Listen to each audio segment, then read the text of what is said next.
এই ভয়ানক ভূমিকম্প আমার জীবনে আমি অনেক ভূমিকম্প দেখেছি ঢাকাতে বসে, যেহেতু আমি ঢাকায় জুমার খুতবা দেই। ওই মসজিদে বসে আমার মনে হলো যে পুরো খাটটা শরীর উঠে দাঁড়ায় আছে।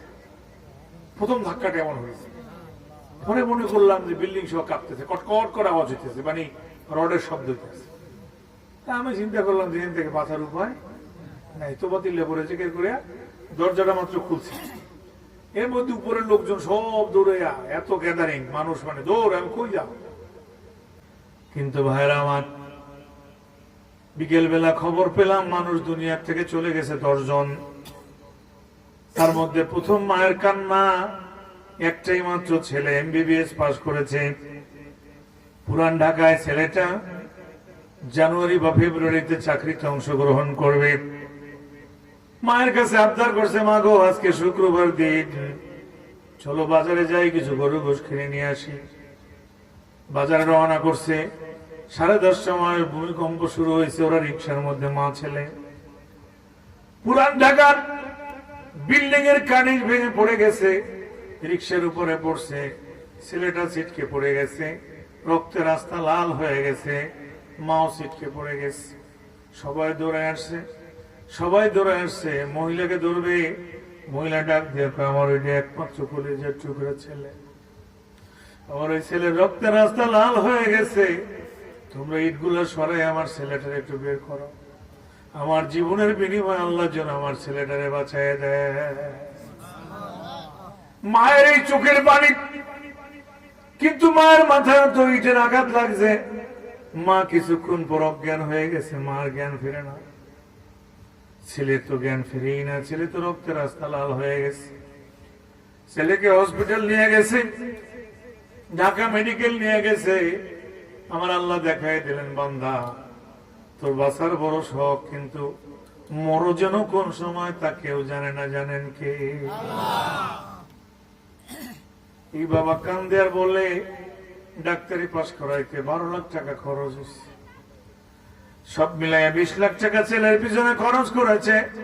ছেলে ভবিষ্যতে ডাক্তার হবে, সারা জীবন আনন্দে থাকবে, কিন্তু সকল আশা পূরণ করার মালিক কে? আল্লাহ রাব্বুল আলামিন দেখাইয়া দিলেন পৃথিবীর মানুষ, ও মানুষ এখনো একটু হুঁশ করো, বেহুশ থাকিও না, যে কোনো সময় মরণ আসতে পারে কি পারে না। আহারে বাবা খবর পাইছে, হসপিটাল চলে গেছে, ছেলের হসপিটালে খাট ধরে কান্দে, বাবা বাসা থেকে বের হওয়ার সময় বললি না, আব্বা আমি যাই, আর জীবনে ঘরে ফিরবো না। বাবা গলা কাটা মুরগির মতো ছটফট করে, মা অজ্ঞান হয়ে পড়ে আছে। ডাক্তার ছেলেকে মৃত্যু ঘোষণা দিয়ে দিচ্ছে, ছেলে দুনিয়ায় নাই। একটু পড়া যাবে, ইন্না লিল্লাহি ওয়া ইন্না ইলাইহি রাজিউন। এক বাবা আর এক মায়ের এক সন্তান, তাও আবার বেয়াদব সন্তান না, ডাক্তার হয়ে গেছে। পাশের মানুষ এসে কান্দে, আরে চাচার জ্বর দেখলে দৌড়ে হাসপাতাল যাইয়া ওষুধ এনে দিত, যেহেতু ডাক্তার হয়েছে। কারো পেট ব্যথা মাথা ব্যথা দেখলে ওষুধ নিয়ে আসতো, সবাই দোয়া করতো, আল্লাহ তোমারে বাঁচায় রাখো। কিন্তু সেই মানুষগুলোর চোখের পানি ঝরঝর করে পড়ে। আমাদের আর খবর নেওয়ার কেউ নাই, আমাদের আর ঔষধ কেনার মতো কেউ নাই। কে ঘরে নিয়ে খবর নেবে, দাদা কেমন আছো? কে গিয়ে বলবে, চাচা কেমন আছো?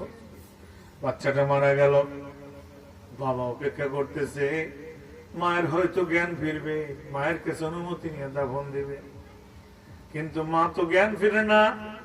ডাক্তার মাথার সিটি স্ক্যান করে বলতেছে, অপারেশন ছাড়া জ্ঞান ফিরবে না।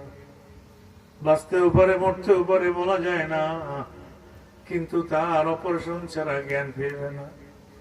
শেষ পর্যন্ত মাকে না জানাইয়া মাগরিবের পর ছেলেটাকে দাফন দিয়ে দিল।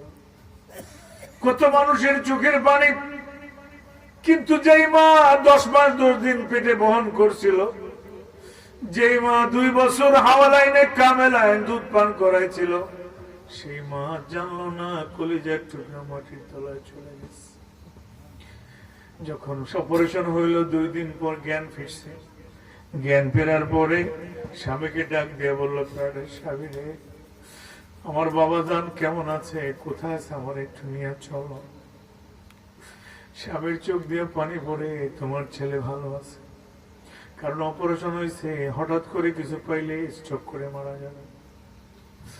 দুপুরের পর বলে, তুমি কি নিষ্ঠুর বাবা, আমি দেখছি আমার বাবার রক্তের রাস্তা লাল হয়ে গেছে, আমার একটু হুইল চেয়ারে উঠাও, আমার একটু নিয়ে দেখাও আমার বাবা জান কেমন আছে।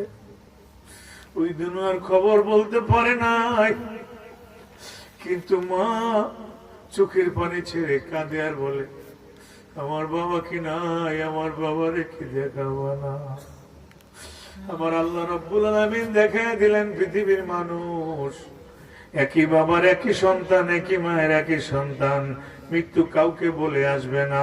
মৃত্যু হয়ে গেছে, মাটির তলায় চলে গেছে আজ 3 দিন, তাও মা জানে না, মা বলতে পারে না। এরকম মৃত্যু আমাদের জীবনে আসতে পারে কি পারে না?